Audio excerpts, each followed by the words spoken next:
Muchas gracias de nuevo, reincido en la asistencia de todos ustedes y sobre todo pues lo de la bienvenida a Jaume Vives. Muchas gracias por aceptar la invitación, Jaume. Es un honor para nosotros tenerte aquí, inaugurar estas cuartas jornadas. Voy a comenzar presentándolo. Jaume es periodista, graduado en Ciencias Políticas. ¿Eso no es verdad? Eso no es verdad, no. Eso es mentira. Entonces ya empiezo bien, ya empezamos bien. Empiezo mintiendo en un congreso. No, pero yo te voy diciendo, yo te voy diciendo que es verdad. Vale. Eso es mentira. No, vale, no. Entonces, 6 meses de Ciencias Políticas. Vale. Bueno, no, efectivamente, no es graduado. Yo esto he de decir que lo copié de otra conferencia en la cual te presentaban así. Entonces, bueno, yo he hecho plagio, lo siento, mea culpa.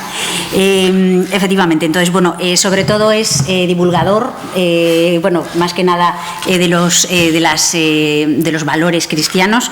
Es el director, eso sí que también me puedes corregir porque en realidad te encargas de las campañas, ¿no?, de la Asociación Católica de Propagandistas. Sí. Entonces, aunque algunos... Director es muy pretencioso, me encargo de las campañas. Bueno, diriges. Entonces, aunque algunos no lo conozcan, bueno, estoy segura de que conocen los frutos, ¿no? Por sus frutos los conoceréis y efectivamente los frutos de Jaume pues son muy visibles pues a través de esas campañas. Lo más importante viene dentro de un mes. ¿Dentro de un mes? ¿Por qué? Porque nace mi segunda hija. Efectivamente, eso lo íbamos a hablar después, ¿no?, de su papel de padre. El resto de frutos me importa muy poco. Sí, efectivamente. Eso es importante. Sí, señor. Pues nada, hoy vienes a hablar de tu experiencia... de mi libro. De tu libro que tienes... Perdón, es que me he saltado... No, que es broma. No, pero me lo he saltado. Es autor de varios libros. No, pero que no... Es que ya me puse nerviosa porque ya empecé mintiendo y entonces No, tiene muchos libros, varios, de distintas temáticas, como por la pobreza, esto lo tengo anotado, la pobreza, los cristianos perseguidos, política, incluso novela, ¿no?, que es la última incursión en las letras. O sea que sí, es un autor... con muchas obras. Entonces, hoy lo que viene es hablar, aparte de sus libros, que supongo que algo también hablará, pero sobre todo de su experiencia en la transmisión de la fe a pie de calle. Antes de empezar a hablar de esto en concreto, pues me gustaría que nos dijeses cómo te defines tú, ¿no? ¿Quién es Jaume Vives? No, es que ya te he dicho antes, a mí no me gusta nada definirlo. O sea, además, yo preferiría que me definiese mi familia, aunque eso... Bueno, yo te puedo definir y a mi contra, si me definir mi familia. Ya. Pero es mejor que me defina mi mujer o... Vale, no mi hija ya no, porque aún no habla, pero mis padres, y eso no me... O sea, no te gusta. Pero entonces, ¿puedo tomar prestadas frases tuyas, cosas que has dicho de ti mismo? ¿Estoy de acuerdo si no estoy de acuerdo? Bueno, yo te lo digo, pero lo dijiste tú. Esto sí que no es mentira. ¿Sí? Está sacado y son extractos directos de diferentes... Entonces, te defines como español de Barcelona. Obsesivo. Bueno, sí. Vale, obsesivo, sí. O sea, yo tengo muchos toques. Sí. O sea, eso también mi mujer podría dar fe de ello. O sea, solo hace falta entrar en mi casa en el comedor y entrando al comedor ya ves que hay un montón de obsesiones. Que sí. Pues nos falta, tenía que haber estado ya aquí, es cierto, la verdad, para la siguiente vez. Eres coleccionista, pero no experto, ¿no? Obsesivo. Ahora estoy con una colección de minerales. Bueno, o sea, muy interesante. No para mí, que no me importan un pimiento, sino pensando cuando mis hijos sean mayores, pues no sé, explicarles el mundo de las rocas, que tengan, pues yo qué sé, que quieran ir al monte a ver rocas y tal, entonces que en casa tengan ya la naturaleza, ¿no? Que les guste la naturaleza a través de las rocas. Entonces van llegando a casa mi mujer cada vez que llegan, ¿pero cuánto te cuesta esto? Y van llegando... Bueno, minerales a casa. Dejarás de tener espacio también, ¿no? Porque realmente como que las rocas, en fin, trocitos. Trocitos. Sí, bueno, o sea, vamos más o menos bien. Nostálgico sin memoria. Eso es verdad, sí.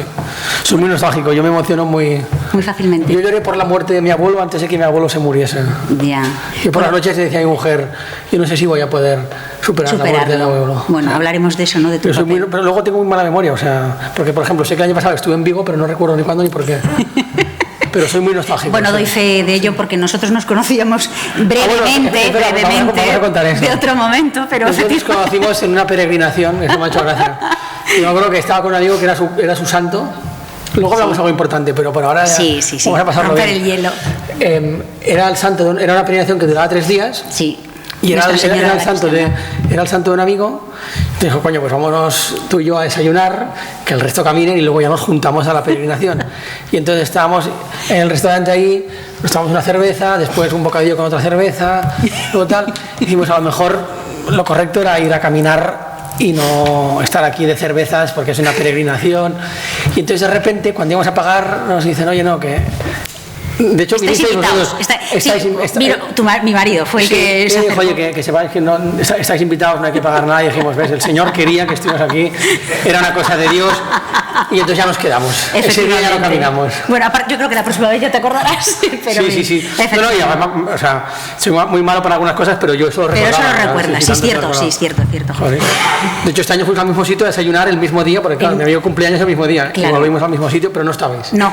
Tuvimos que pagar. No. Y eso un catalán no lo olvida. Sí, nos echaste de menos, lo sé. Bueno, también te defines como inquieto e impulsivo. Bueno, eso son cosas que... no es cosas escogidas, o sea, me refiero a que naciste. Sí.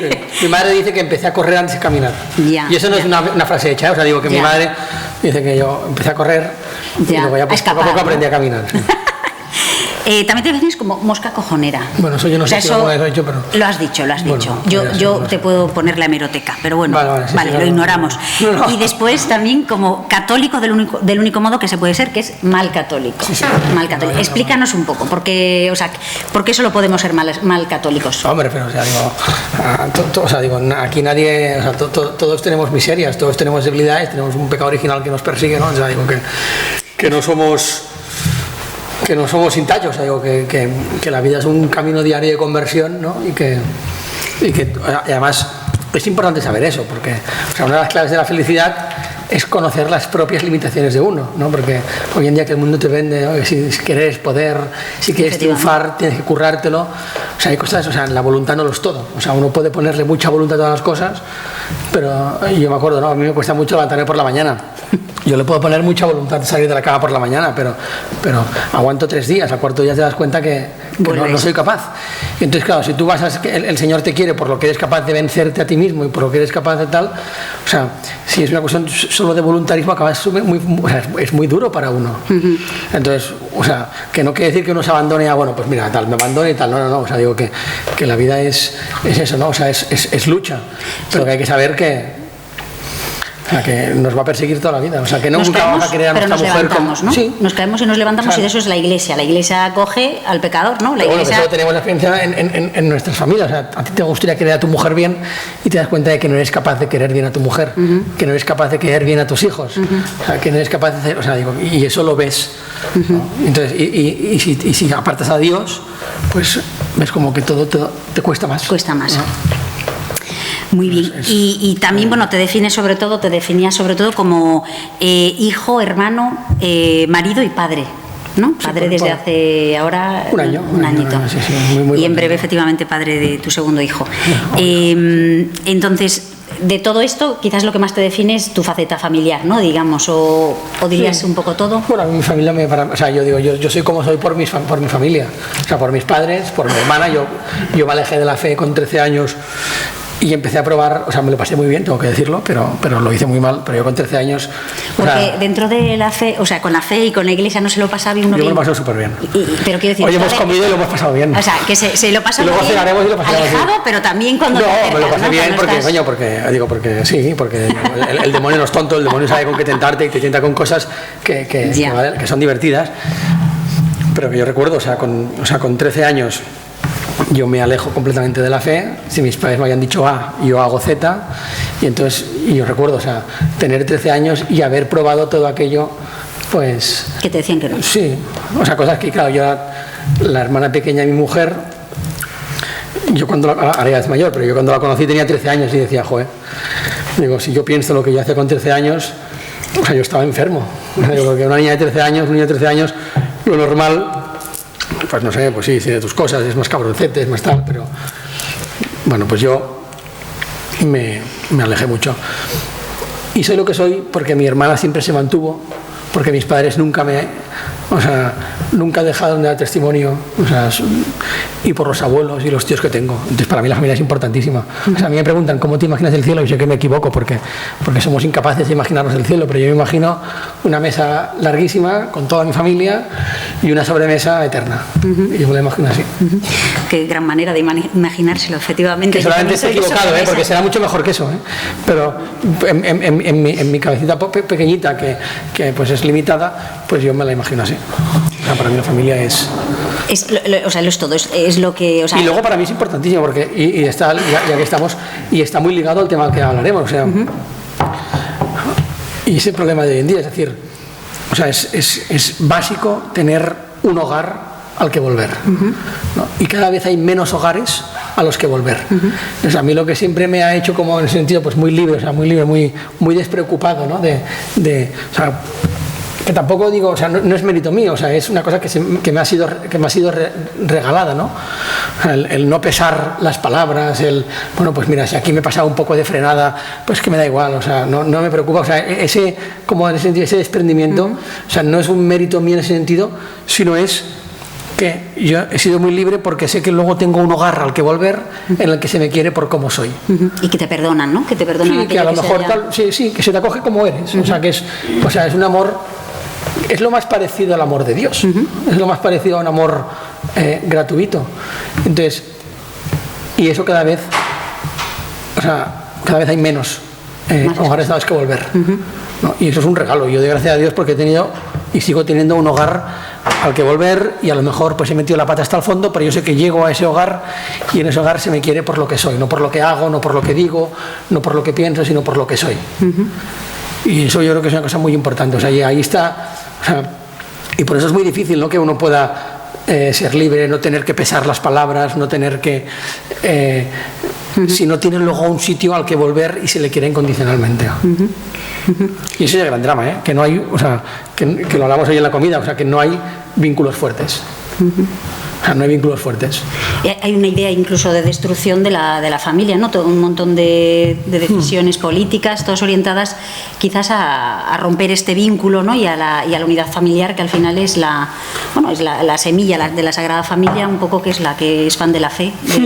O sea, habrá múltiples razones, o sea, podríamos entrar en las múltiples razones, pero la realidad es que no hay vínculos fuertes. O sea, yo me acuerdo que eso yo lo veía en la facultad. Llegabas a la facultad y entonces, cuando me enrollo mucho en un tema, tú me dices y seguimos con la entrevista, Pero llegabas a la facultad, por ejemplo, y tenías a los compañeros de facultad que tenían un interés exagerado en: oye, vamos, ¿qué hacemos este viernes? ¿Qué hacemos este sábado? ¿Qué hacemos este domingo? Y entonces, claro, tú veías, claro, es que su grupo somos nosotros, o sea, es los compañeros de clase. O sea, el cole a lo mejor conservan algunos, pero son los de clase. Luego han pasado al trabajo y su grupo, su vínculo fuerte, o sea, sus vínculos fuertes están en el trabajo, pero no hay fuera de esos vínculos fuertes. Y entonces, claro, el corazón está hecho para tener vínculos fuertes, o sea, tú necesitas descansar en alguien. Entonces, cuando no tienes en quién descansar, pues ¿dónde estoy ahora? En una clase en la Facultad de Periodismo, pues aquí necesito descansar. En Accenture, pues aquí necesito descansar. Y ahí cuando ves eso, dices que hay un problema. O sea, no puede ser que la gente no tenga vínculos fuertes. Y vivimos sin vínculos fuertes. O sea, no sé quién decía que quien tiene un amigo tiene un tesoro. Sí. Y es así porque, o sea, no hay vínculos fuertes. Pero porque tampoco hay posibilidad de que los haya. O sea, yo recuerdo cuando yo con 13 años me iba al fin de semana y acababa en casa de esta, me metía a esto y luego hacía lo otro. O sea, jiji, jaja, muchas carcajadas, pero es un mundo de muchas carcajadas y muy pocas sonrisas.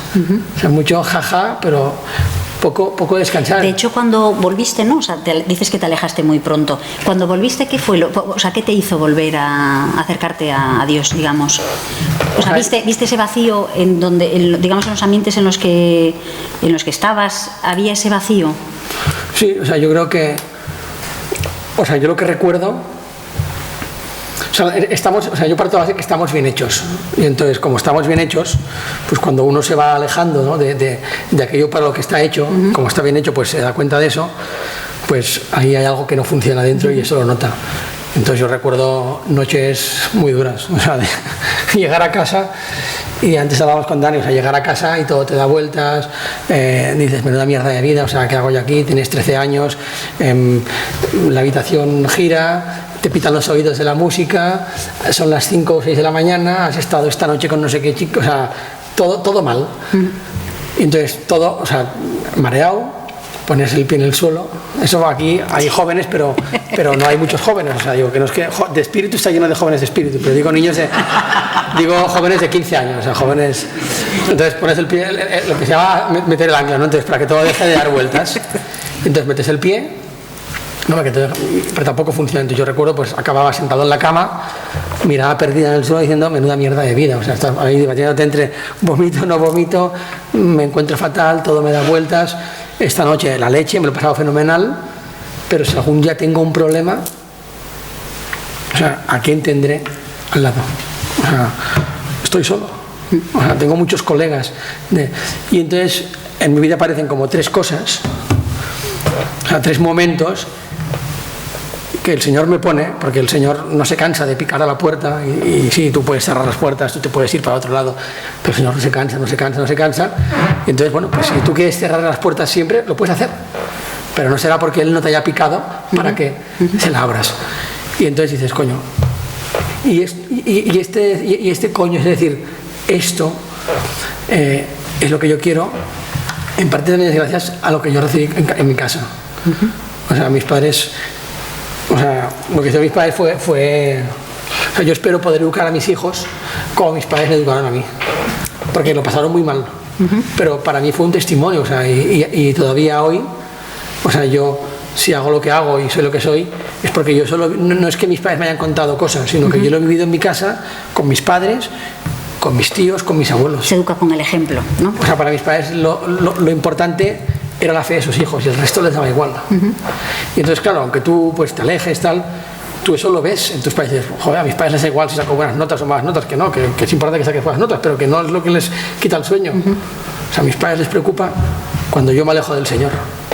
Y entonces eso se te queda grabado, pero grabado. Y lo que les hacía llorar era eso, o sea, que nuestro hijo se ha alejado del Señor. No ha sacado la mejor nota y no sé qué, o no era eso. Y ahora que eres padre, digamos, ¿cómo te cambió el hecho de la paternidad? La verdad es que muy poco. ¿A nivel de la fe o si notas, te cambió poco? La gente me dice, te va a cambiar mucho la vida y tal, pero yo, la verdad es que tenemos una niña que es, no sé si es santa, pero se le debe acercar, entonces duerme al día 18 horas, entonces nuestra vida sigue bastante parecida a como era antes, o sea, yo estoy encantado, o sea, yo veo que eso es un milagro. Ya, pero en cuanto a responsabilidad o a lo mejor enfrentarte... Me ha enternecido un poco, Te has enternecido un poco, bueno, algo ha cambiado en ti un poco. Sí, muy poco, pero algo bueno, y decías además que la paternidad educa ya solo por ser... Yo creo que sí. ¿no? Y efectivamente... Yo creo que la paternidad educa. Sí. ¿Y educa en qué sentido? O sea... No, pues antes, justo lo que comentábamos antes era, por ejemplo, el tema de... Pues yo qué sé, pues... O sea, es un tema como muy... Pero el tema de la pornografía. ¿No? Que todo el mundo es la libertad, ¿no? Pues... la libertad está muy bien, suena muy bien, hasta que es tu hija la que dice, yo me quiero dedicar a eso. Y ahí dices, mira, no sé por qué razón, porque no tengo unos fundamentos morales para decir que eso está mal, pero algo en mí me dice que no está bien que tú trabajes de eso, ¿no? Y entonces en ese sentido, pues, digo que ahí es como que sale a flote, ¿no? esa naturaleza que todos tenemos dentro, y ves que hay cosas que en la teoría quedan muy bien, ¿no? Y hablarlas y defenderlas, hasta que de repente eres padre y dices, joder, pues en la teoría puede quedar muy bien, pero esto para mi hijo no lo quiero. Y bueno, además de tu familia, ¿alguna otra cosa que te motive? O sea, ¿qué otra cosa te motiva? ¿La amistad? A mí me motiva la comida. La fe, la comida. De hecho, has venido a Vigo a comer, ¿no? Ya dijiste. Yo he venido a Vigo a comer. Ya. Y eso que en Madrid no hay sitios como en Frankfurt, Moncloa, ¿no? Hay un sitio... Madrid, eso es una mierda.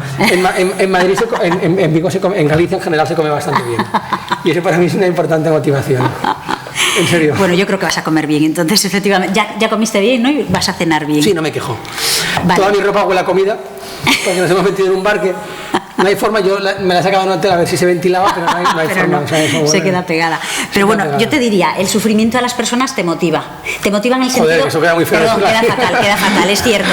Pero te motiva bueno, de hecho, has tenido varias vivencias, ¿no? De cerca, el sufrimiento...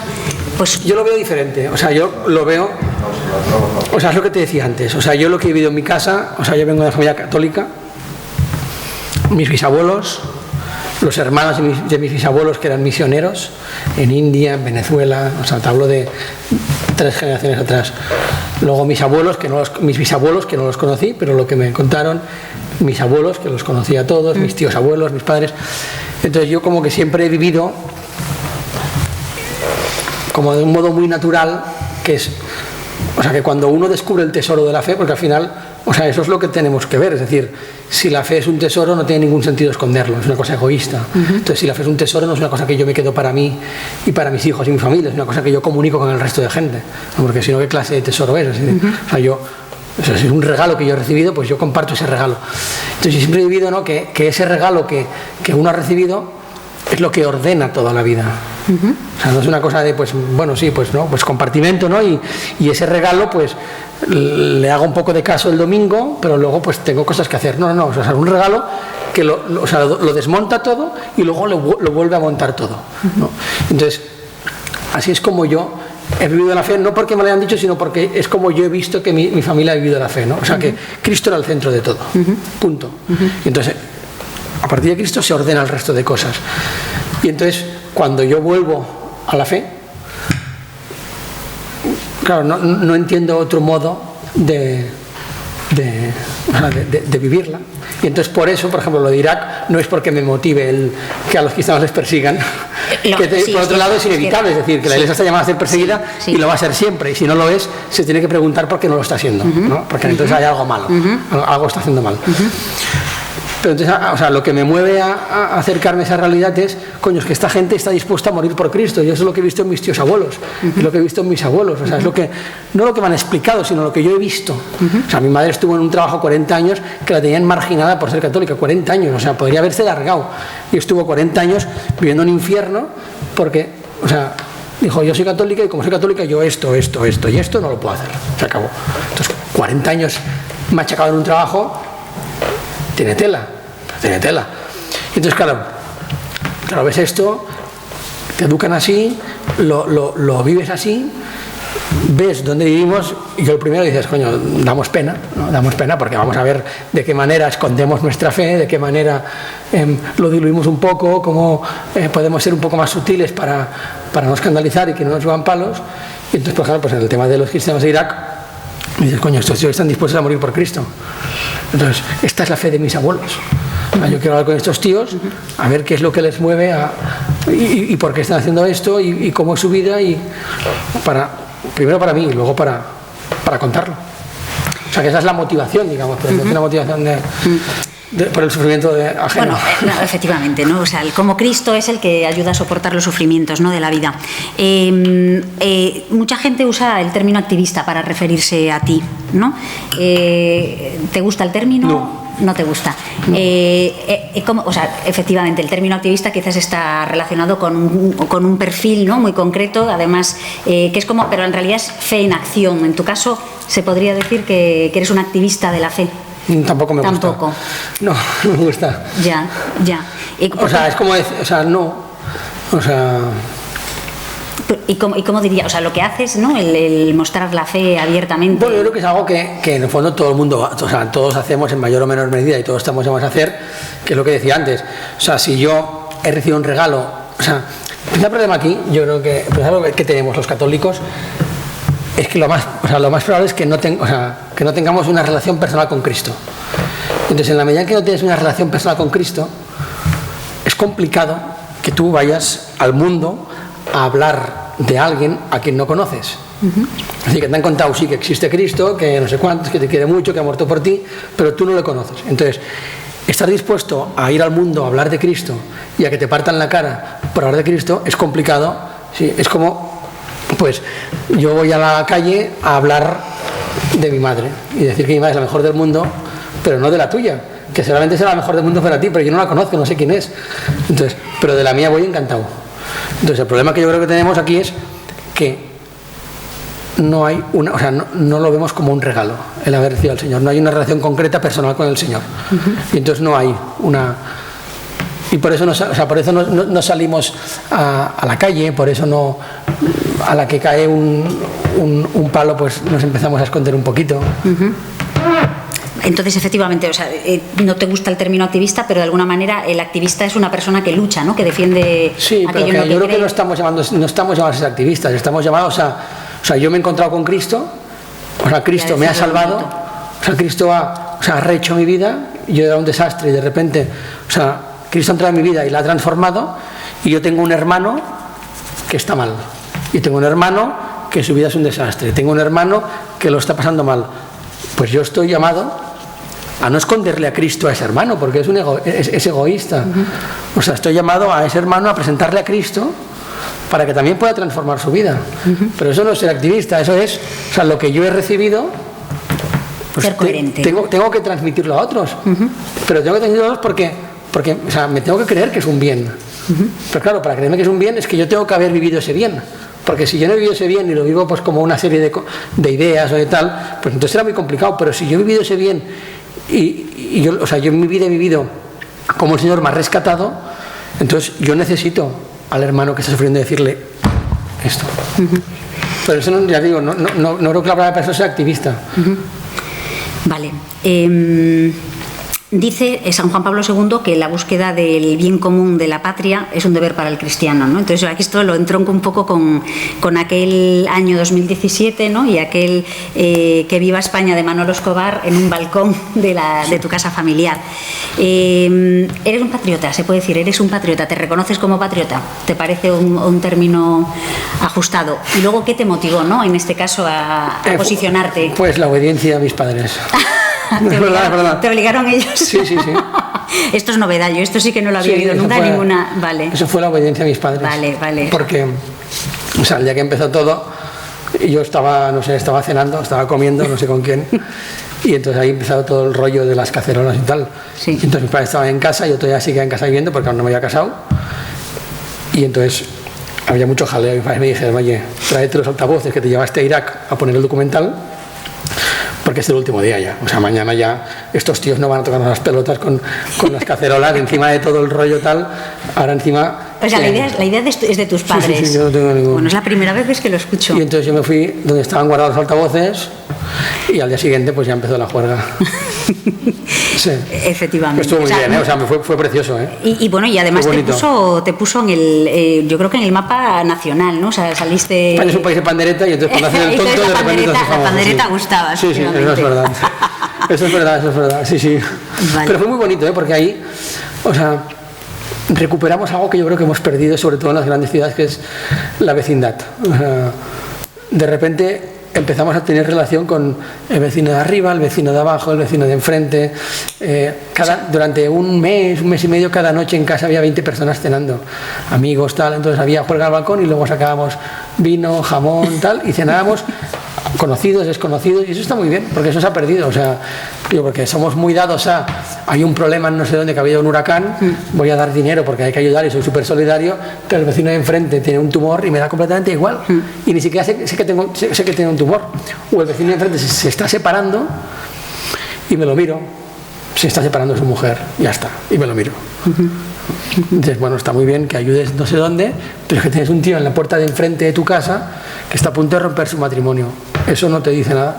O sea, ahí no tienes que... Y entonces a mí eso me gustó mucho porque fue recuperar pues esos vínculos que, bueno, pues se han ido disolviendo, ¿no? Se han ido... Y lo recuperamos y fue bonito.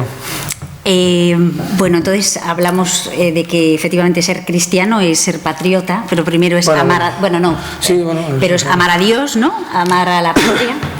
Y el amor a la libertad, ¿qué es para ti la libertad? Y sobre todo si lo entroncas un poco con el tema de pues la pandemia que hemos vivido, ¿no? Y un poco la... Es que ya te decía antes, yo no soy ni teólogo ni filósofo, entonces yo te puedo hablar de mi vida. Claro, pero ¿qué es para ti la libertad? Tampoco me puedo poner aquí a hablar demasiado porque no es mi... No sé lo que es la libertad. O sea, yo creo que la libertad, no sé. O sea, yo entiendo que no es un fin, es un medio. Y así es como yo lo entiendo. Ya está, no te puedo decir demasiado más. Y... No, es que no... Ya, que efectivamente que es un medio. Durante la pandemia, el hecho de no poder despedir a nuestros seres queridos... Eso fue un crimen.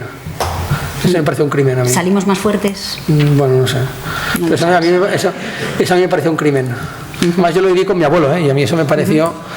O sea, yo por respeto a mis tías no volé por los aires del hospital, pero a mí eso me pareció un crimen. Sí, tienes un artículo, ¿no?, del momento, efectivamente... Sí, pero eso fue muy moderado.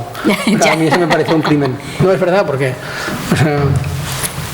O sea, dejar morir solo a un señor de 94 años que ha muerto por sus hijos, ha muerto por sus nietos, y dejarle morir como un perro, y cuando muere... Que le metan en una bolsa de basura, porque incluso muerto puede contagiar, ¿no? Meter en una bolsa de basura, o sea, y nosotros, pues yo gracias a Dios que teníamos contactos en el hospital, teníamos contactos en la funeraria y le pudimos poner la mortaja,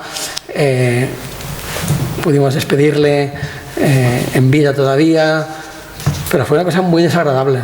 Y fue hace no demasiado, fue hace un año. O sea, que estaba terminando ya.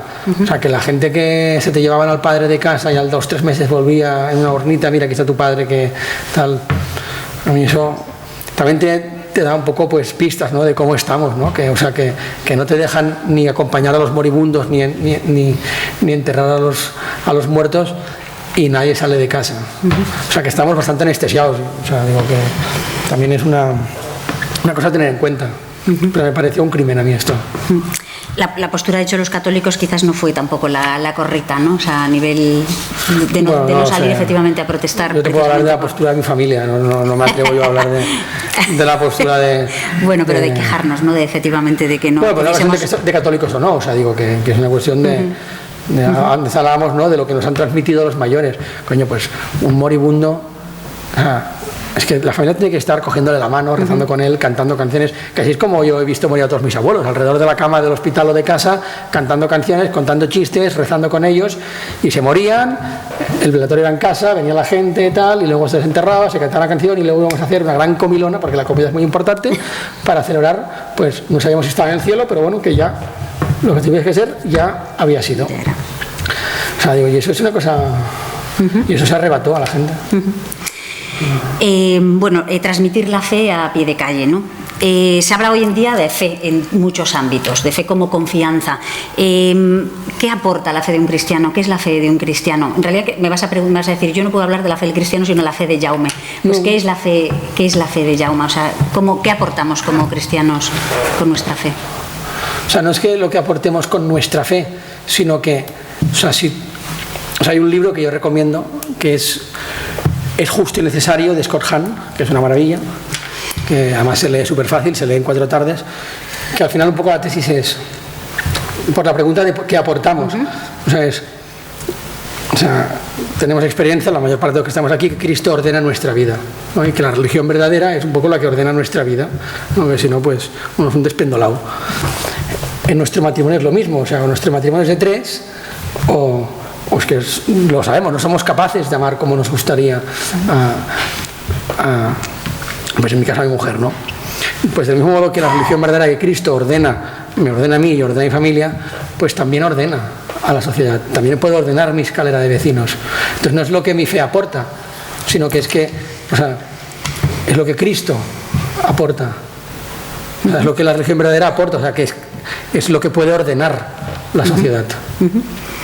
Sí, la fe, de hecho la fe, yo me refería un poco como la fe del cristiano, en realidad es un regalo, es un don de Dios en la cual, en base a las fuerzas de Dios, nosotros podemos hacer cosas, ¿no? Y la fe, digamos, de la sociedad hoy en día es la fe en las fuerzas propias, ¿no? En las fuerzas del humano.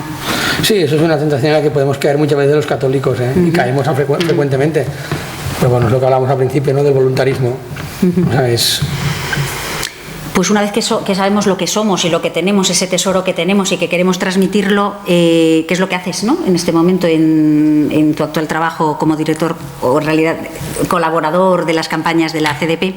Y me gustaría que hablases un poquito más de las campañas, ¿no?, de cómo se planifican, qué objetivo tienen, cómo se mide pues un poco el éxito que tienen, ¿no? O sea, cómo es el procedimiento y bueno, y si hay alguna de la que te sientas más orgulloso. Vamos por partes, porque aquí hay como 7 preguntas muchas. Y no me da... La primera es, ¿por qué se hacen estas campañas, ¿no? O sea, en realidad siempre hay un tema y cómo se decide ese tema. Bastante providencial. Bastante... O sea, sí que hay... O sea, ves como que hay temas como en la agenda, ¿no? Y como que hay que dar respuesta a eso. Pero es bastante... Pero yo diría que mi trabajo es bastante providencial. O sea, y el cómo se planifican y cómo se dan las campañas es bastante providencial. Porque hasta el último momento todo parece que no va a salir y al final todo sale y sale bien. Ya. ¿Cuántos sois en el equipo? O sea, ¿cuánta gente? Sois bastantes. Sí. Vale, ¿y todos colaboráis de la misma manera? Sí. O sea, cada uno... ¿Tú eres un poco la cara visible a lo mejor? No, yo cada vez más intento estar en un segundo plano. Intentas no, pero lo eres, ¿no? Si fuera guapo saldría más, pero como pues también no me importa estar en un segundo plano. O sea, estoy muy bien en un segundo plano, estoy súper bien. Vale, entonces sabemos eso, que es providencial el tema, ¿no?, de las campañas. Bueno, sí, y el cómo se hacen. O sea, al final yo creo que es una respuesta natural. O sea, al final es que volvemos a lo mismo, pero creo que es la clave, ¿eh? O sea, me creo que lo que tengo es un tesoro, es un regalo que me han dado. Voy a comunicarlo. Entonces, llega Navidad. ¿Cómo puedo comunicar ese regalo que yo he recibido? Vamos a ver de qué manera, ya no a la gente que tengo alrededor, sino cómo lo puedo comunicar a la gente que camina por la calle. Pues así. Ahora la última que hicimos, que fue la del 8M. Tengo un regalo, ¿no? O sea, a mí me han enseñado, ¿no? Pues la belleza que hay en la familia, ¿no? Y lo bonito que es, ¿no? Participar de una familia y tener un lugar al que volver. Y es una pena porque te encuentras mucha gente, y te hablo de gente que conozco, o sea, gente que tiene pues ya sus 40 y algo años y que le han hecho creer, pues eso, ¿no? Pues que lo que triunfa es una vida pues solo, ¿no? Y que solo, pues, la vida le irá bien. Pero es que claro, luego tienes 50 años y dices, es que ahora, aunque quiera, ya para el resto de mis días. Y dices, pues es una pena, porque no había nadie que a lo mejor le dijera que no pasa nada, o que hay gente que se queda soltera, pero que te han contado que esto era lo que te haría feliz y a lo mejor no era eso. Y entonces, pues llega el 8M y hacemos una campaña pues para eso, para los chavales de 20, 15 años, 25, que les venden esa idea, ¿no? De, o sea, la plena autonomía, ¿no? Y ahí pues es donde vas a triunfar. El otro día daba una charla a unos chavales colegiales y les decía, o sea, lo más importante que vais a hacer ahora es hacer la pregunta de qué es lo que quiere Dios de mí. O sea, qué es lo que el Señor quiere de mí. O sea, cuál es mi vocación. Porque sí, está muy bien que te lo pases bien, que vayas aquí, que te tomes una copa, que no sé cuándo, no sé qué, está fenomenal. Pero respondes esa pregunta o dentro de 20 años vas a ser un desgraciado. Y es ahora el momento de responderla. Sí, tienes 21 años, vale, perfecto, muy bien. A lo mejor te casas a los 25, perfecto, estupendo, o lo que sea. Pero o la respondes ahora, o tendrás 34 y dirás, ¿qué he hecho con mi vida?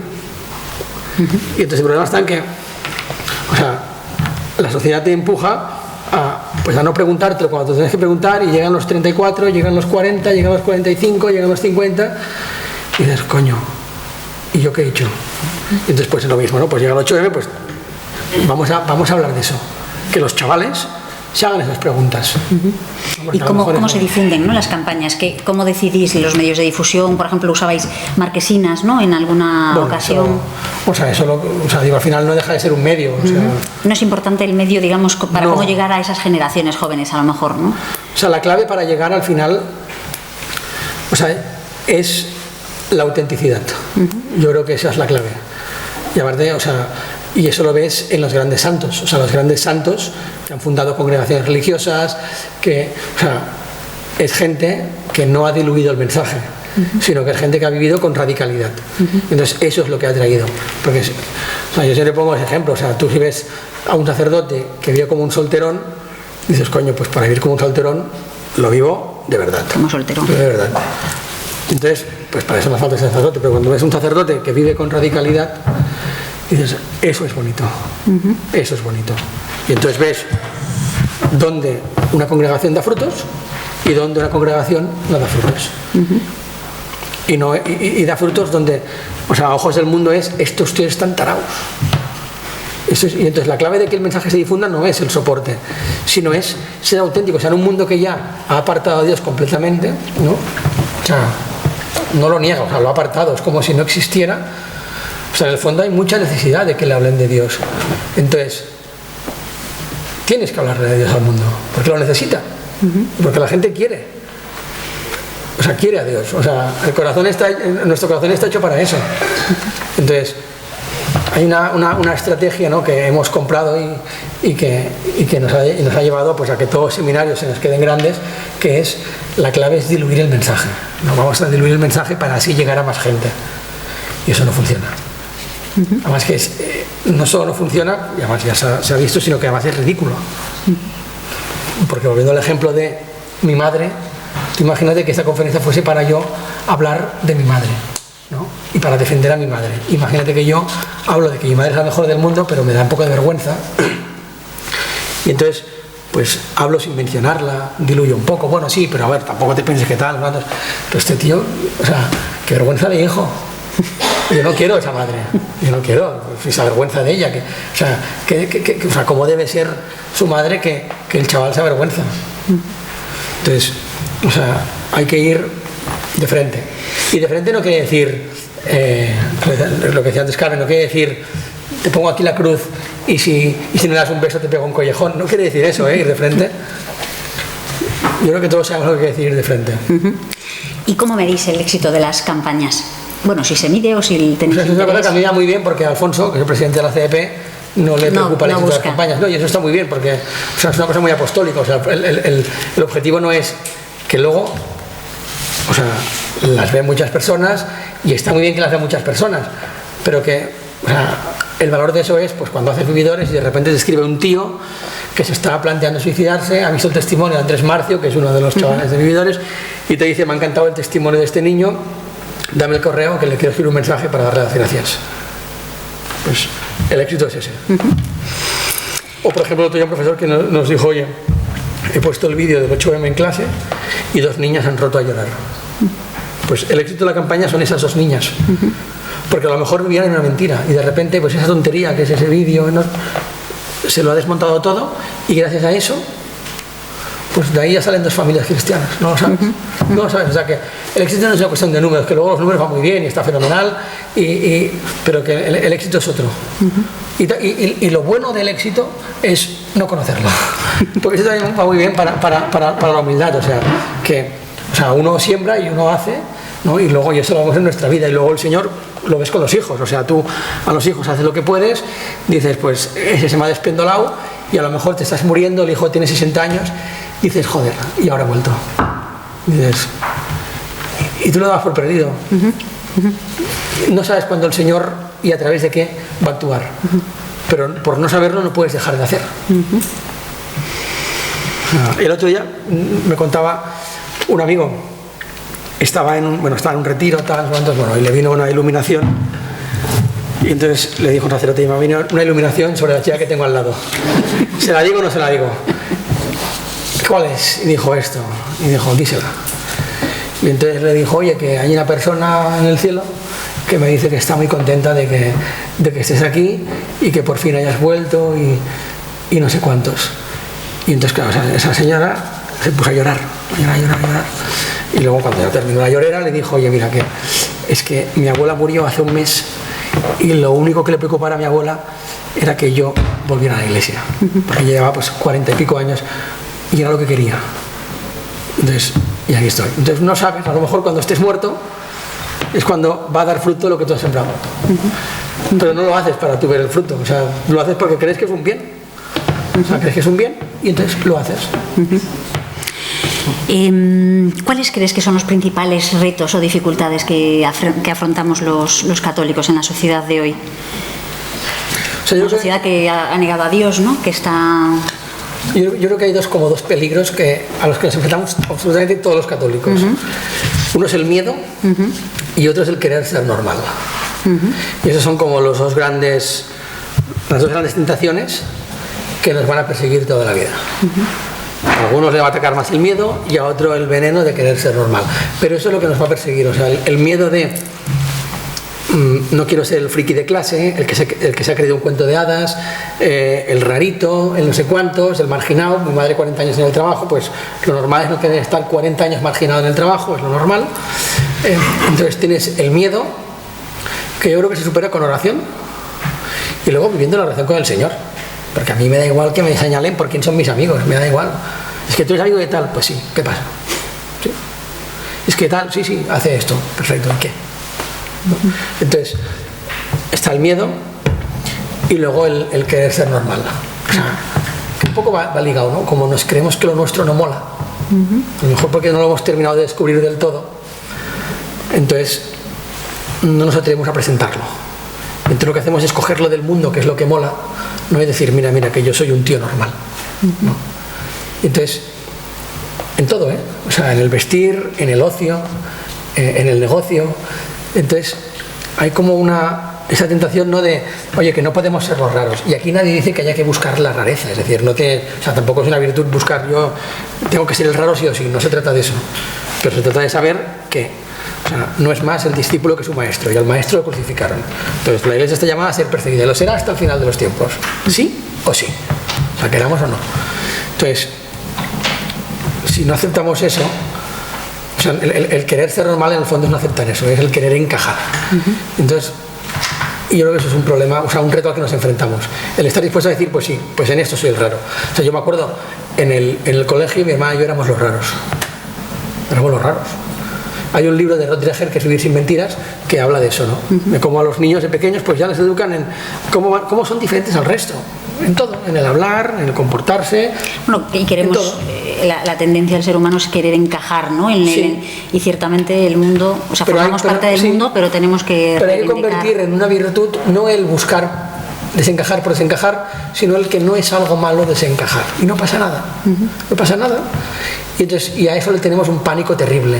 Y entonces muchas veces hacemos el ridículo, pero del todo, por miedo a parecer raros, ¿no? Por miedo, o sea, y convertimos las cosas, o sea, camuflamos las cosas, porque claro, esto es que no pasa nada, o sea, que no es un, o sea, yo recuerdo a mi hermana, a mí no me pidió educación para la ciudadanía, a mi hermana le pidió educación para la ciudadanía, mis padres fueron objetores y entonces mi hermana la sacaban de clase. Estaba toda la clase en clase con educación para la ciudadanía, que era un colegio católico, que la enseñaba muy bien, perfecto, ¿eh? Me parece bien que muy bien, pero mi hermana no va a hacer esa clase, mi hija no va a hacer esa clase. Y se iba al pasillo. Entonces estaba mi hermana en el pasillo, en un pupitre, y todos los niños dentro de clase. Era rara. No ha salido tarada, no ha salido nada, o sea, no le ha pasado nada, ¿eh? O sea, pero, de verdad, o sea, yo creo que es un problema que tenemos y que además, yo creo que hace mucho daño al clero. Hace mucho daño al clero. O sea, tengo que parecer normal. Que no. ¿Cuál debe ser la postura de la Iglesia? ¿Cómo nos debe acompañar, ¿no? Mira, ayer comiendo con un amigo me decía, igual que yo por estar casado, pues hay cosas que ya no puedo hacer, pues un sacerdote es lo mismo. Hay cosas que un sacerdote ya no puede hacer. O sea, yo estoy casado, pues no me puedo ir a hacer un campamento, no puedo montar yo un campamento de surf con un grupo de niñas. Pues un sacerdote tampoco. O sea, la postura de la Iglesia, ¿cuál es? O sea, es que yo creo que no tiene que ser no disfrazar demasiado o sea, no envolver demasiado el regalo. Porque también me parece poco honesto. O sea, tenemos un regalo y muchas veces como que lo queremos envolver como de un modo determinado para que ese regalo sea apetecible a la gente, pero escondiendo lo que hay dentro. Entonces, claro, eso no es honesto, porque hay un momento en el que tú a la gente le tengas que decir, dentro del regalo hay esto. Cuando se distraigan, mira, pum, ahí tienes a Dios. Y entonces, claro, eso es feo por la gente, porque no es honesto, porque le estás escondiendo algo que luego le vas a tener que presentar, sí, y luego también es feo para Dios, porque dices, es que no eres suficiente, que te tengo que envolver muy bien para que tú entres. Pues, y entonces queda feo que lo diga yo, pero es que yo no creo demasiado en ese sentido, en el marketing, o sea, es... Pues yo creo que para terminar, y cogiendo unas palabras, bueno, yo creo que esto es una buena forma de terminar, pero bueno, según Tolkien dice, yo soy cristiano y de hecho un católico romano, de modo que no espero que la historia sea otra cosa que una larga derrota, aunque contiene algunas muestras o vislumbres de la victoria final, ¿no? Entonces, ¿qué mensaje puedes, digamos, dejarnos en esta transmisión de la fe, en transmitir este legado que tenemos, este tesoro que tenemos y que queremos compartir con el mundo? Es que yo creo que una vez descubramos que es un tesoro, ya está. Bueno, siempre se corre el riesgo de querer guardarlo para ti, ¿no? De alguna manera. Cuando es un tesoro, si lo quieres guardar para ti no es porque es que es un tesoro, sino porque te da vergüenza y no quieres compartirlo. Bueno, o sea, cuando uno descubre el tesoro, o sea, es que no hay estrategias en ese sentido, no hay estrategias, no hay campañas de tal, que no, o sea, darnos cuenta del tesoro. Entonces ese es el sí, y eso es ir a una capilla y delante del Santísimo. Y si no lo has descubierto, pues tener una relación personal, ¿no? con Cristo también, pero también a Dios se le puede poner a prueba. Se le puede poner a prueba. O sea, tú puedes ir a una capilla delante del Santísimo y decir, oye, no te encuentro, no te veo. O sea, no te veo en mi vida. Entonces, no, es que no es, ¿dónde estás? ¿Dónde estás? Si estás, pues déjate ver. Y a Dios se le puede poner a prueba. ¿Has hecho eso tú? Sí. ¿Te ha respondido? Bueno, sí. ¿Sí? Siempre respondes, cierto. Pero como él quiere, no como tú quieres. Ya, efectivamente. Le ponemos condiciones siempre, ¿no? No, claro. Pues nada, Jaume, muchísimas gracias por haber venido y por compartir con nosotros Sí, efectivamente. Yo por mi parte termino. Muchas gracias por tu participación y ahora pues para saber el turno de preguntas para todos aquellos que tengan alguna para Jaume. Os pasará el micrófono. ¿Alguna pregunta? Si no preguntas a cenar, ¿eh? Ya está deseándolo. No, he comido bien, tengo que pasar un poco. No hay ninguna. Quedó todo claro, clarinete. Sí, hay alguna. Es cierto. Es no, cierto. pues pensar. Es cierto, estaban muy centrados en escuchar. No hay prisa. Es pronto, súper pronto.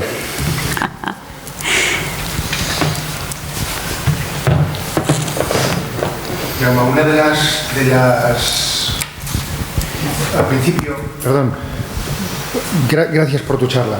Al principio has comentado que una de las cosas que a ti te ha dado mucha libertad es saber consciente o inconscientemente que tenías un hogar, un lugar de acogida incondicional, de gratuidad al que volver. Muchas de las propuestas políticas que vemos en estos tiempos que nos parecen hostiles al Evangelio, en el fondo siguen descansando en 2000 años de cultura que ha generado estas familias y estos sitios a los que volver. Y entonces es bastante fácil para una sedicente progresía romper un montón de vínculos sabiendo que esa casa todavía está ahí. El problema es que cuando lleguemos a un par de generaciones consecutivas de absoluto analfabetismo religioso y ese trasfondo cultural y de valores se pierda o llegue a una pérdida crítica, para muchas personas no va a haber esa vuelta, no va a haber esa posibilidad de casa. Entonces a mí me parece que lo que pasa es que no quiero acudir a predicar desde el miedo, pero sí que creo que es verdad sociológicamente el poder decirle a mucha progresía actual: eres un suicida, porque no eres consciente de que al maltratar este tesoro estás imposibilitando esa casa para mucha gente que no tiene otra cosa. Hasta ahora todavía está, aunque sea claudicante o decayendo, pero estadísticamente, si seguimos así, esa casa se pierde en cierta medida, por ejemplo en la medida en que cada vez los sacerdotes son mayores o hay menos y entonces la vuelta a casa del hijo pródigo empieza a ser más problemática. O sea, es un problema que habrá dentro de 20 años. O sea, los que ahora nos gobiernan es gente que, por muy ateos que sean, no son paganos. O sea, han crecido bajo el paraguas de la fe, han sido educados en colegios que, aunque fueran públicos, se les ha enseñado y había como un entorno, ¿no? Pero es verdad que los niños que suben ahora con 3, 4, 5 años y gente de 20 años, o sea, en la vida, y han nacido en España, en la vida se les ha hablado de Cristo. Entonces sí que es verdad que dentro de 20 años ahí hay un problema, porque ahora, aunque se haga el mal, se hace el mal desde unas bases. Dentro de 20 años no hay esas bases ya. Pero también ahí está nuestra responsabilidad de decir, oye, o sea, de formar familias cristianas, porque dentro de 20 años a lo mejor habrá muy poca gente que tenga un hogar al que volver, pero verá hogares a los que se puede volver, y a lo mejor no será el suyo, pero habrá un hogar al que volver, ¿no? Y entonces ahí pues habrá que acoger a mucha gente. Entonces sí, eso va a ser un problema que yo supongo que pues, me encontraré pues, cuando mi hija tenga 30 años. Cuando mi hija tenga 20 o 30 años va a ser un drama.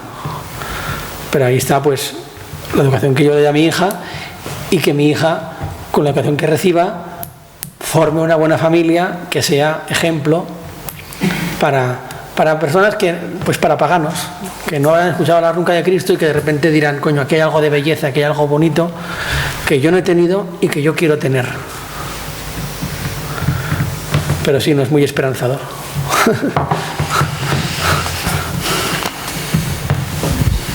Insistiendo en lo mismo, decías que... Gracias. Decías, muchas gracias por la charla, entrevista genial y originalísima. Decías que en la vida uno va funcionando, y es cierto, por vínculos fuertes: el colegio, el trabajo, los amigos, la pandilla, etcétera, etcétera. Y es verdad. Y que en la vida es fundamental dé uno las vueltas que dé, como astronauta o como quien se lanza de un puente, me da lo mismo. Es importante tener un hogar al que volver. Y subrayo la palabra hogar, eso es fundamental. Pienso que mucha gente que se va, porque no está, o que a lo mejor nunca volverá, no será porque las parroquias no han sido hogares en el sentido de acogida cristiana, donde crecieron con gozo, con entusiasmo, y no le pillaron afecto. O no será también que a veces las familias son un poco nómadas, van de parroquia en parroquia, lo que te quedó un poco como simiente ha sido el colegio, pero luego tú el colegio ya lo cambiaste por la universidad y luego ya lo cambiaste por donde das clase o por donde te diviertes y donde tienes tu pandilla. ¿Qué hacer desde las familias y qué hacer desde las parroquias para convertirlos en verdaderos hogares? Quiero decir, que me enganchen. Es decir, que yo sepa que me pase lo que pase y vaya por donde vaya, allí siempre tengo, como tú encuentras en tu padre y en tu familia y yo en la mía. Tendría que pensarlo bien, pero así de primeras diría, para que un hogar sea hogar, lo primero es que estén los padres. Porque si no están los padres, no hay hogar. Y para que haya hogar, tienen que estar los padres y los padres tienen que cuidar el hogar. O sea, un hogar es un sitio en el que se come bien. O sea, es un sitio en el que...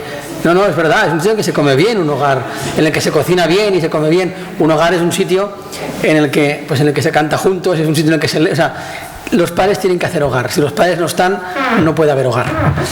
Y una parroquia es lo mismo. O sea, en una parroquia tiene que estar el sacerdote. O sea, en una parroquia tiene que estar el sacerdote y no como gestor de la parroquia. O sea, el sacerdote no es el gestor.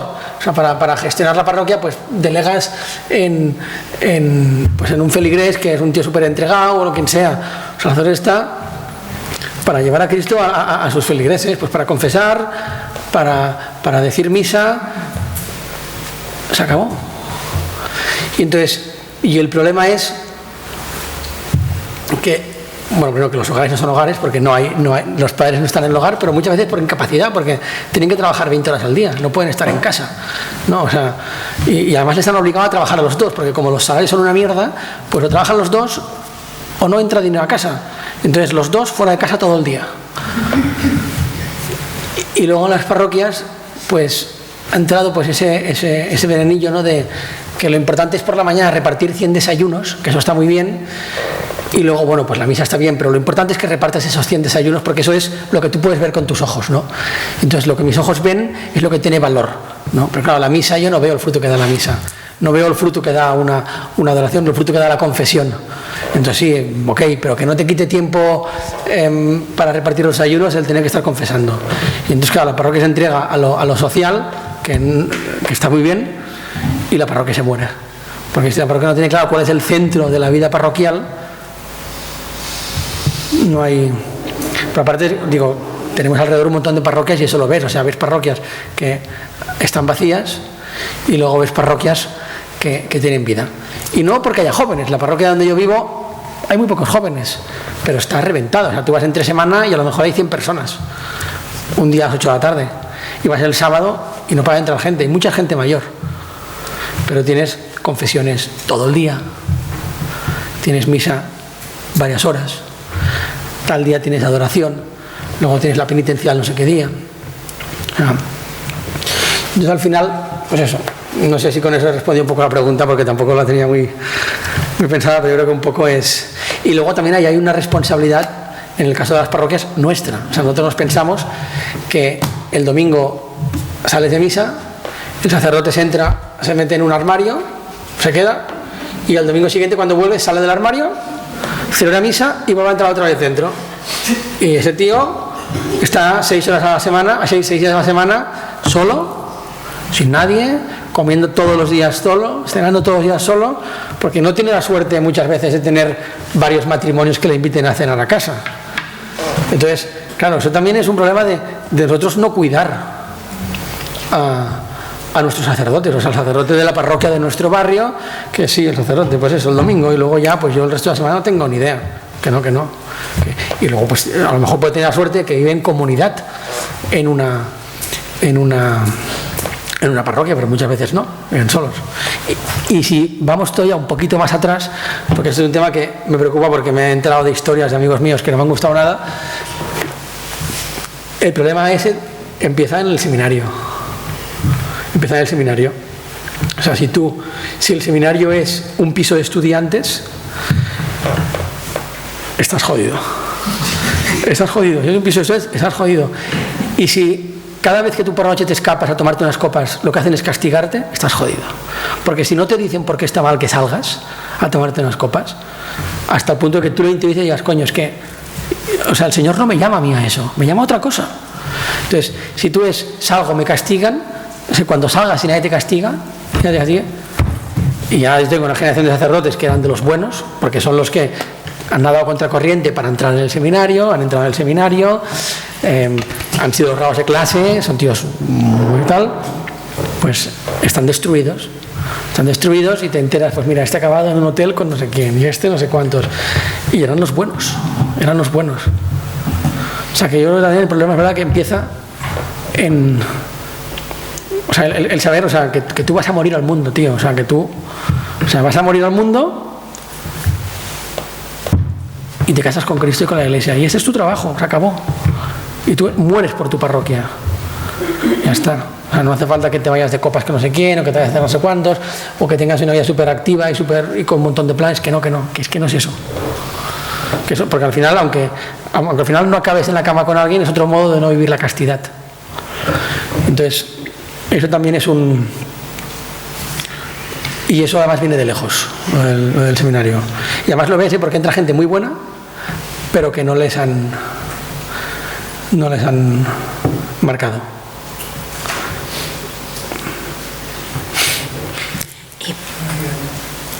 Aquí. Muchas gracias, Jaume. Mira, ¿tú crees que de alguna manera el Estado ha querido o está intentando reemplazar a la Iglesia?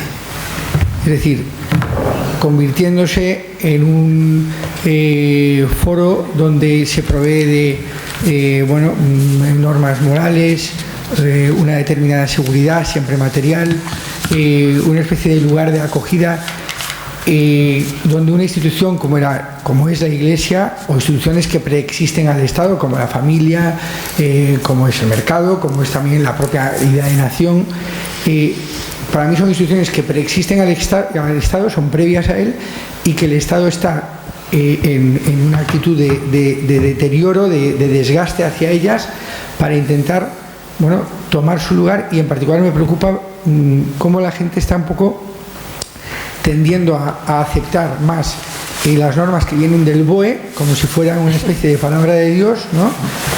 Simplemente porque vienen de un poder pues laico, al que se sienten mucho más identificadas que lo que ha venido siempre siendo otras instituciones naturales previas a él, como es entre ellas la Iglesia. Sí, la respuesta es sí. Pero también nosotros esto un poco también lo hacemos, es decir, o sea, cuando tú quitas a Dios, nunca lo quitas para no poner nada, o sea, no existe lo neutro, tampoco en la sociedad, o sea, siempre lo sustituyes por algo, y lo sueles sustituir por un ídolo, o sea, que a diferencia de Dios, o sea, nunca va a estar satisfecho, o sea, siempre te va a pedir más y más y más y más y más, y nunca te va a dar nada. Entonces también, o sea, a pequeña escala también lo hacemos nosotros, o sea, apartamos a Dios y ponemos otras cosas en su lugar. Y sí que es verdad que hay instituciones que a lo mejor son más molestas, porque o sea, son como como las pocas cosas que quedan todavía con un poco de nervio, sabes, que no se doblegan a esa religión, ¿sabes? O sea, y es verdad que yo, pues todos pensáis en la familia, por ejemplo, pero luego, aunque puede parecer una tontería, pues los cazadores también es importante que haya cazadores. Y eso es algo que pone muy nervioso, o sea, que la gente cace, que la gente tenga sus armas en casa, o sea, eso no sienta nada bien. me parece una tontería, pero que hay como cositas que escapan al control y que eso molesta. Pero también te digo, o sea, creo que esa batalla contra estas cosas es en un plano ideológico, porque entiendo que da un reto electoral del tipo que sea, pero luego se queda en lo ideológico muchas veces. Y luego ves que tienen un hijo, 2 hijos, 3 hijos, que forman una familia, porque estamos hechos para eso. O sea, porque no estamos mal hechos. O sea, a veces pues nos desviamos, nos equivocamos. Entonces muchas veces, y por eso, por ejemplo, cuando hicimos la campaña Vividores, yo me acuerdo que estaba muy pensada para los nuestros, para dar razones y luego también para la gente que realmente se estaba planteando la eutanasia, no para los tíos que cogen la banderita y que desde a un nivel ideológico te defienden hoy esto y mañana lo otro y pasado lo otro, sino los tíos que de verdad están sufriendo y te dicen, es que yo quiero acabar con este sufrimiento. Entonces, muchas veces estos pues son los de la banderita, ¿no? De, ahora me toca esto, pues lo otro, pero luego en su vida privada, porque su corazón está bien hecho, pues lo que buscan es otra cosa. Pero sí, la respuesta era sí, no hace falta que me... Jaume, has hablado antes de las campañas de la CDP, las marquesinas, digo no Vividores de redes sociales, sino las de la calle. Y lo has hecho de una manera como muy descendida, que es todo muy fácil, como sin darle importancia, que me parece bien, pero hay mucho trabajo detrás de eso. A mí me gustaría que nos dijeras, o que dijeras, cuáles son las mayores dificultades que os habéis encontrado a la hora de poder hacer la difusión. Por ejemplo, ayuntamientos que dicen que lo prohíben, o empresas. ¿Qué tipo de dificultades os habéis encontrado? O sea, yo creo que la mayor dificultad no nos la hemos encontrado. O sea, la mayor dificultad sería que el responsable, que es Alfonso, dijera, esto es demasiado, vamos a no hablar de eso. Esa es la mayor dificultad que nos podríamos encontrar, que es que alguien te frene. O sea, que la última persona de la que depende eso diga, yo no me quiero manchar las manos con eso. Para el mundo eso es muy radical, aunque sea decir Dios te ama, eso es demasiado radical, vamos a rebajarlo. Entonces, esa que es la mayor dificultad no la hemos tenido, y eso es un regalazo, porque si no ya no habríamos hecho nada. Y luego pues sí, pues hay 1000 cosas. Por ejemplo, las empresas de marquesinas, que son las que se dedican, o sea, las que tienen la concesión del ayuntamiento para explotar las marquesinas, pues cada vez más te ponen más problemas, te dicen, oye, cambia el mensaje o no la colocamos, este mensaje no lo... Ahora, por ejemplo, vamos a sacar una campaña por Semana Santa que será de monopatín, Ignacio Echeverría. Y entonces, bueno, pues hay un vídeo y tal, y entonces no nos querían dejar sacar la campaña porque hablaba de terrorismo islamista. Y no, o sea, habla de terrorismo, habla de que él murió porque le mataron unos terroristas. Pues como habla y sabe que el terrorismo hace referencia, pues en ese caso al Islam y tal, pues que no nos querían dejar sacar la campaña. Por eso, por ejemplo, para que te hagas una idea.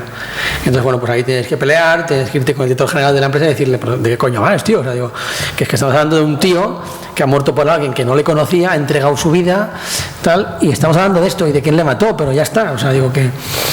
Entonces, te encuentras muchos problemas con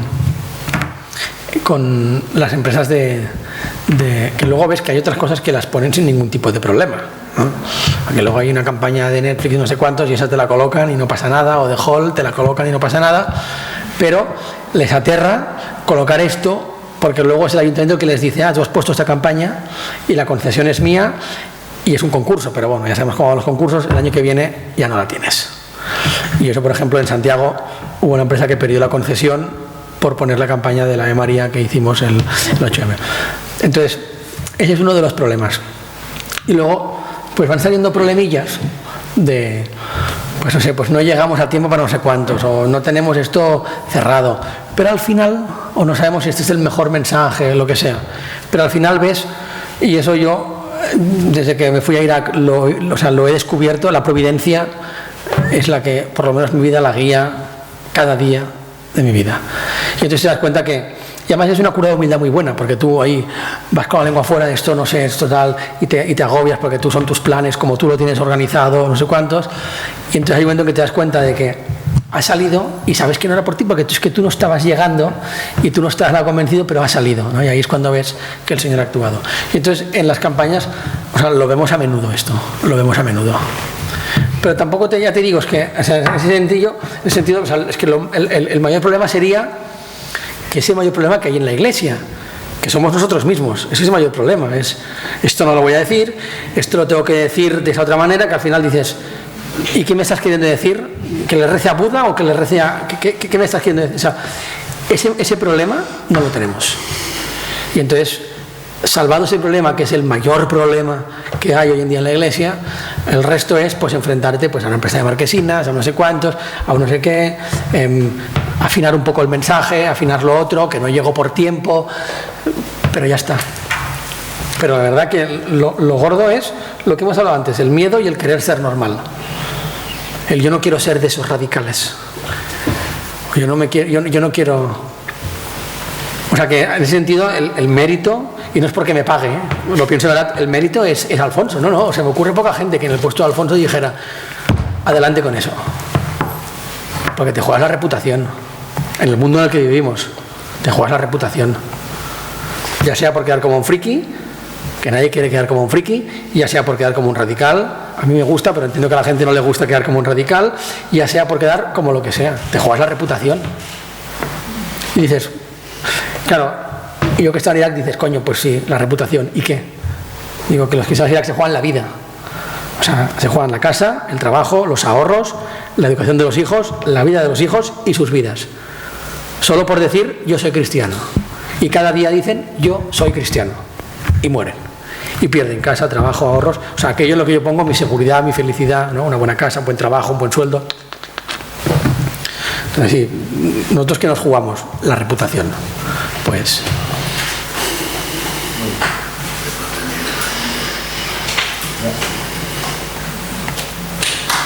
Listo.